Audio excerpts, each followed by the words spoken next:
When fake HOA enforcers crushed young Cody's hand, the peaceful life of Palm Creek shattered in an instant.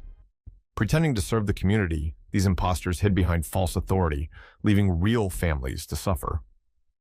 But they didn't count on Cody's father, Trevor, a Navy SEAL veteran who turned one tragic moment into a battle for justice that shook the entire town. And just wait until you see how this fierce fight for truth ended and why real justice couldn't be stopped this time. The sun was dipping low behind the swaying palms of Palm Creek, casting a soft golden glow over the quiet neighborhood. The breeze carried the salty hint of the ocean, and for a moment, everything felt untouched, almost too perfect. Trevor Malone knelt by the mailbox at the edge of his driveway, tightening a loose screw, the metal cool against his calloused fingers. His 9-year-old son, Cody, zipped back and forth on his skateboard along the smooth sidewalk, bursts of laughter filling the air every time he executed a clumsy little trick. The light caught on Cody's scuffed sneakers, making them flash silver and blue with every kick and push, like sparks dancing across the pavement. Trevor glanced up from his work now and then, smiling to himself, feeling that rare peace only a father knows when he sees his child simply being a child, free and full of life. He was just about to call Cody in for dinner when an unfamiliar rumble broke the stillness. A battered gray van, coated in dust and grime, rolled slowly down the street. No logos, no official plates, nothing to suggest it belonged here. It pulled up suddenly in front of their house, tires crunching against the curb. Trevor stiffened slightly, instincts sharpened from his years in the Navy kicking in without thought. Before he could fully process it, 2 men jumped out. They wore mismatched dark uniforms with bright yellow HOA enforcement printed sloppily across cheap-looking vests. Their boots pounded against the asphalt as they stormed toward Cody without a word of greeting or warning. One of them barked, "Hey, stop right there." His voice was gruff, impatient, laced with an authority he had no right to claim. Cody, still coasting on his board, blinked in confusion and rolled to a slow halt.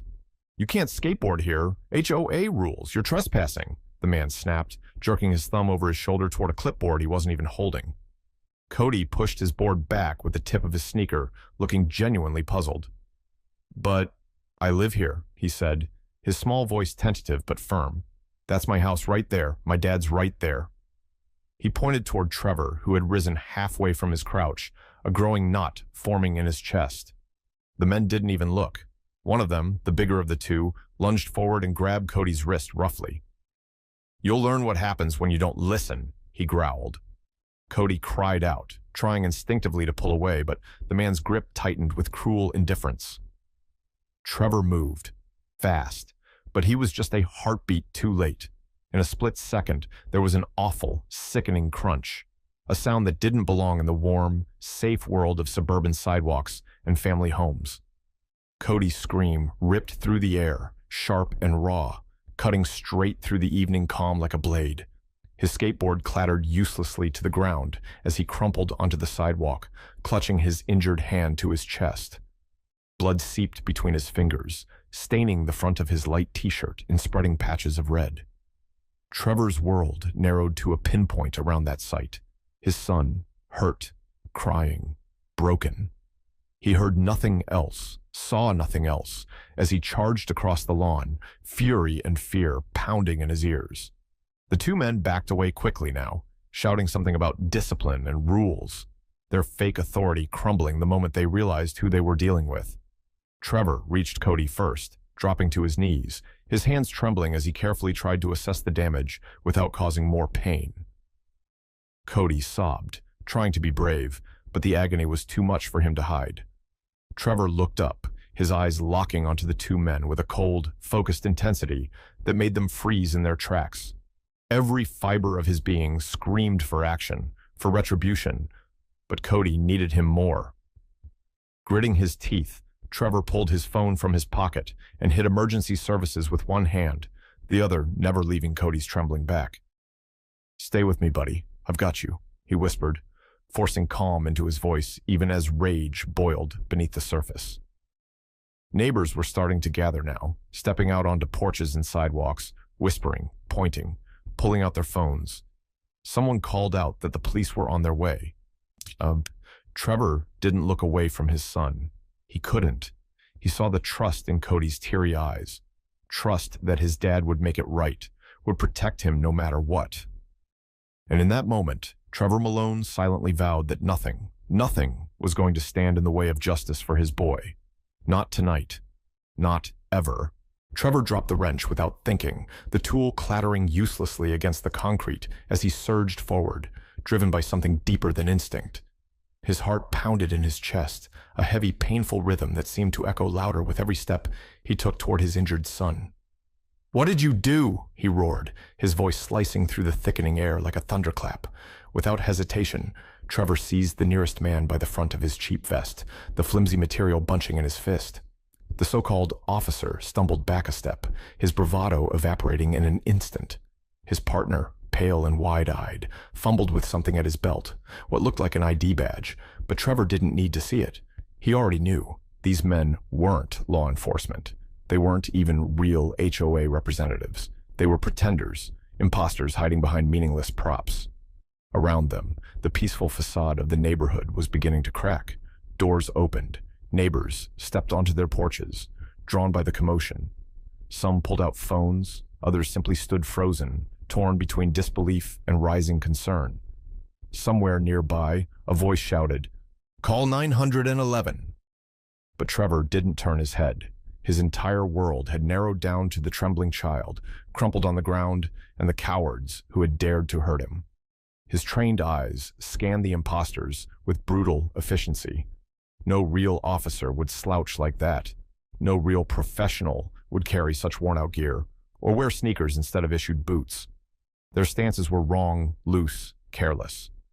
Their hands, when they moved, betrayed uncertainty rather than practiced discipline. These men were frauds. Dangerous frauds. But Trevor barely registered the tactical details. His gaze kept dragging back to Cody, to the way his son sat hunched over himself, clutching his injured hand close to his chest.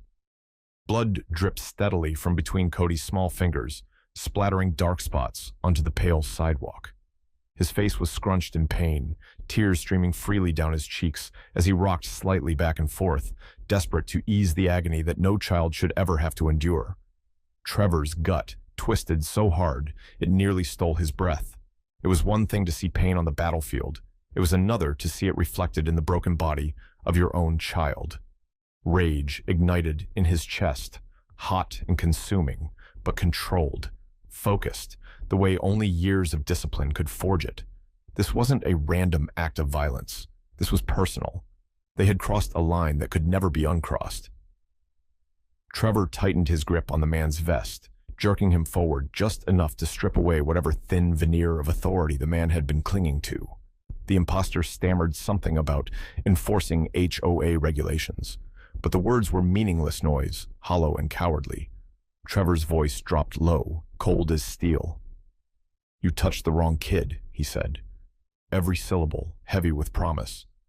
The man squirmed, his eyes darting toward the gathering crowd, toward his partner, toward the battered van idling a few yards away, as if it might somehow offer him escape. But Trevor didn't release him. Not yet. A second later, real police sirens wailed in the distance, cutting through the thick tension like a blade. The fake officers stiffened, their bravado finally collapsing into raw panic. They knew they were out of time. Trevor let the man go with a hard shove, sending him stumbling back toward his terrified partner. He dropped to one knee beside Cody, his hands suddenly gentle as he reached for his son. "I'm here, buddy," he murmured, voice cracking despite himself. "It's gonna be okay, I promise you." Cody whimpered, but tried to be brave, blinking up at his father through the blur of pain and tears. Trevor pressed his hand lightly to Cody's back, offering what little comfort he could while keeping his eyes locked on the imposters. Around them, more neighbors were closing in, their faces etched with outrage and disbelief. Cameras captured every second.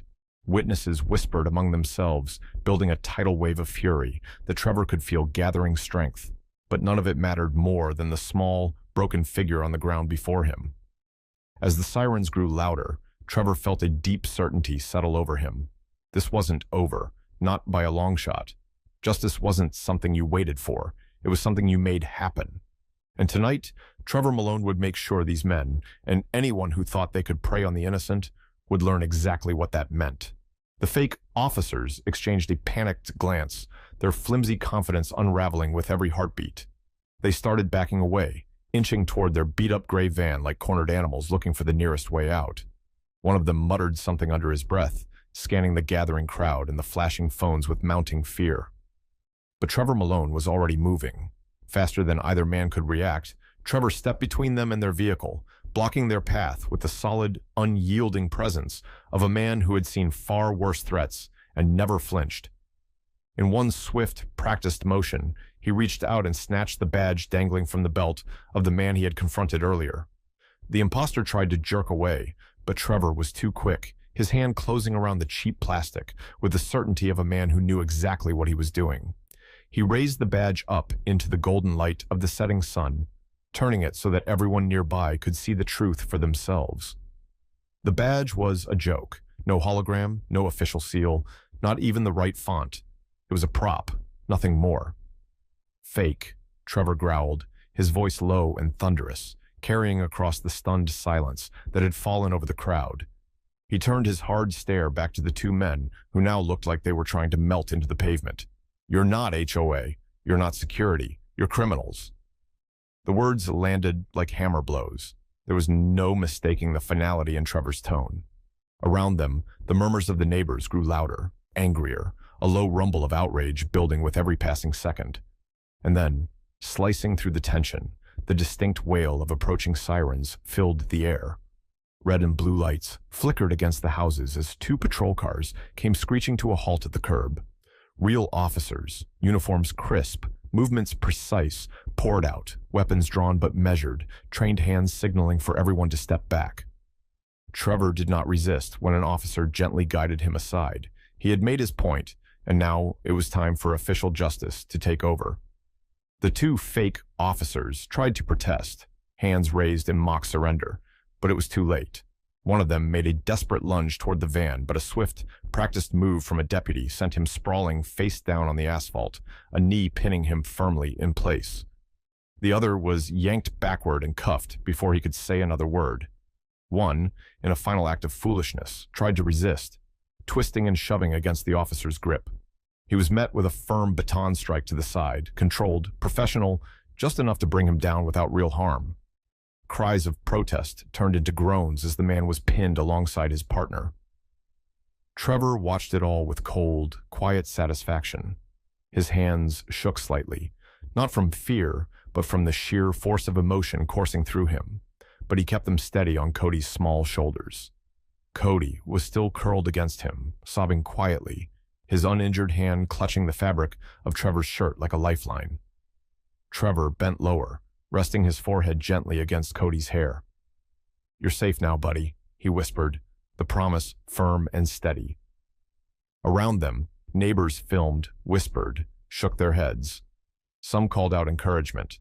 Others simply stared, wide-eyed, realizing just how close they had all come to letting real danger creep unnoticed into their lives. The officers moved swiftly, securing the scene, taking statements, gathering evidence. But Trevor stayed right where he was, cradling his son, feeling the slow, powerful return of control and the unshakable certainty that these men would answer for what they had done. The sterile smell of antiseptic filled the air, a sharp contrast to the warmth of the evening that now felt like a distant memory. Fluorescent lights buzzed overhead, casting a cold, clinical glow over the emergency room. Trevor sat motionless beside the small hospital bed where Cody lay, his hand wrapped in thick, careful bandages that looked far too big for such a small arm. The boy's face was pale against the crisp white sheets, his features tight with exhaustion and lingering pain, even in sleep. Trevor had barely moved since the doctors delivered the news. 4 fingers on Cody's right hand were badly crushed, the bones shattered in multiple places. Recovery would not be simple. There would be surgeries, months of therapy, maybe even lasting damage that no amount of medicine could completely erase. The words had hit Trevor like body blows, each one heavier than the last. He had spent years in battlefields half a world away, faced storms and fire and chaos. But nothing, not a single moment, had prepared him for the helplessness of sitting here, unable to undo the harm done to his son. His fists clenched on his knees, nails digging into his palms, the rage still simmering just below the surface. This wasn't just an accident. This wasn't fate. This was caused by selfishness, by greed, by negligence. And someone would answer for it. He leaned forward slightly, brushing a loose strand of hair off Cody's forehead, careful not to disturb the boy's sleep.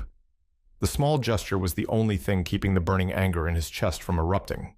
Across the room, a quiet knock sounded at the door. 2 uniformed officers stepped inside, their faces grim but respectful. Trevor rose silently, stepping away from the bed but never turning his back on it. One of the officers, a tall man with a clipped tone, got straight to the point. The men who had hurt Cody weren't just imposters. They were former employees of a security contractor, dismissed months ago for fraudulent practices. Background checks revealed a string of petty crimes, falsified credentials, and intimidation tactics. Somehow, they had slipped through the cracks and begun operating under the false claim of HOA authority, exploiting fear and confusion to collect bogus fines from residents. Trevor listened without interrupting, every word hardening the resolve already steeled within him. The officers continued, explaining that the Homeowners Association had failed to verify the legitimacy of the enforcement team they had loosely affiliated with. No thorough background checks, no oversight. It was easier, it seemed, to outsource unpleasant work to third parties and look the other way. That cowardice had opened the door for criminals to walk into their neighborhood and into his life. Trevor's jaw tightened. It wasn't enough to punish the men who had laid hands on Cody. The ones who had allowed it to happen through negligence, through laziness, or indifference had to be held accountable too. He thanked the officers, his voice low and measured, and returned to the bedside. Cody shifted in his sleep, a small, pained whimper escaping his lips. Trevor sat back down, resting a hand lightly on his son's back. His mind was already working, methodically and relentlessly. There would be a reckoning, not out of vengeance, but out of duty, for Cody, for every family that trusted their community to be a safe place. Trevor had fought to protect his country. Now, he would fight to protect his son's future. And this time, he would make sure the battle was fought on his terms. Trevor didn't waste time. The day after Cody's surgery, while his son rested under careful watch, Trevor began building his case. Every instinct, every ounce of training he had honed over years of military service locked into place with precision. He wasn't driven by anger alone. He was driven by purpose. He started by collecting eyewitness accounts from neighbors who had seen the confrontation unfold. Door to door, he knocked, speaking calmly, methodically, earning trust not with force, but with quiet authority. People responded. Videos surfaced. Grainy footage from doorbell cameras, shaky cell phone clips, each one another piece of the puzzle falling into place. Trevor meticulously cataloged every recording, noting timestamps, angles, details that others might have missed. He then turned his attention to the HOA itself. Diving into public records, bylaws, and contracts, he unearthed glaring gaps in protocol, gaps that allowed imposters to roam freely under the HOA's blind eye. His case wasn't just emotional, it was ironclad. He built it the way a seasoned tactician would plan an operation, layer by layer, piece by piece, until there was nowhere for the guilty to hide. By the end of the week, Trevor was ready. When the HOA called for an emergency meeting at the Palm Creek Community Center, they expected routine questions, maybe a few complaints. They didn't expect Trevor Malone. The meeting room, usually half empty during regular sessions, was packed wall to wall. Residents stood along the back and spilled out into the hallways. Parents clutched their children's hands tightly. Seniors leaned forward in their chairs, faces lined with worry and expectation. When Trevor took the floor, silence fell like a heavy curtain. He didn't shout. He didn't need to. His presence alone commanded attention. Calmly, he laid a thick folder on the podium. Then, one by one, he presented his evidence. A printed timeline of the imposter's activities, photos comparing fake IDs to legitimate ones, video clips showing the assault on Cody projected on a large screen, the images grainy but unmistakable, witness statements, official reports. Every word Trevor spoke was measured, undeniable. He wasn't asking for sympathy. He was demanding accountability. As the presentation unfolded, the mood in the room shifted palpably. Shock rippled through the crowd first, a collective gasp here, a stifled cry there. Then came the anger. Low murmurs of outrage grew louder, swelling like a rising tide. Mothers pulled their children closer. Fathers exchanged grim looks. Some residents wiped tears from their eyes. Others clenched their fists tightly in their laps. At the head table, the president of the HOA, a man once regarded with distant respect, shifted uncomfortably in his seat. His face flushed, and when he finally tried to speak, his voice cracked under the weight of the room's judgment. He stammered excuses about miscommunication and trusting the wrong contractors, but the words fell flat. No one was buying it. Trevor didn't interrupt. He didn't have to. The truth was louder than any speech could ever be. By the time Trevor finished, the energy in the room was electric. Palm Creek wasn't looking at Trevor Malone as just another resident anymore. They were looking at him as the man who had stood up when no one else would, and the man who would lead them to demand real change. With the lawsuit filed and the HOA council forced into resignation, Trevor didn't slow down. He met with legal advisors, pushed for stricter rules, and demanded full background checks for anyone working in the community. News of Cody's injury had stirred more than outrage. It sparked change. Local leaders promised reforms. Parents who once stayed silent now spoke up, determined to protect their families. Meanwhile, prosecutors moved quickly against the imposters, stacking multiple charges that left no room for escape. Trevor attended every meeting, every hearing, standing tall not just as a father, but as the voice of an entire community that refused to be silenced again. A month had passed, and life in Palm Creek, though forever changed, was beginning to heal. Cody sat at the kitchen table, his right arm still encased in a heavy cast, concentrating fiercely as he tried to guide a spoon with his left hand. Every movement was slow, clumsy, and frustrating, but he never gave up.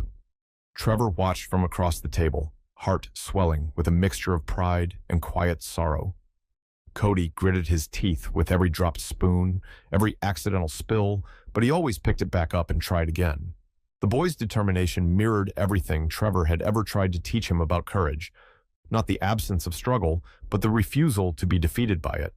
Outside the walls of their home, Trevor's fight had grown into something bigger than he ever anticipated. Inspired by what had happened, he established a non-profit organization dedicated to supporting families who had suffered from abuse or negligence by homeowners associations. The fund provided legal resources, counseling, and a public platform for stories that otherwise would have been buried in silence.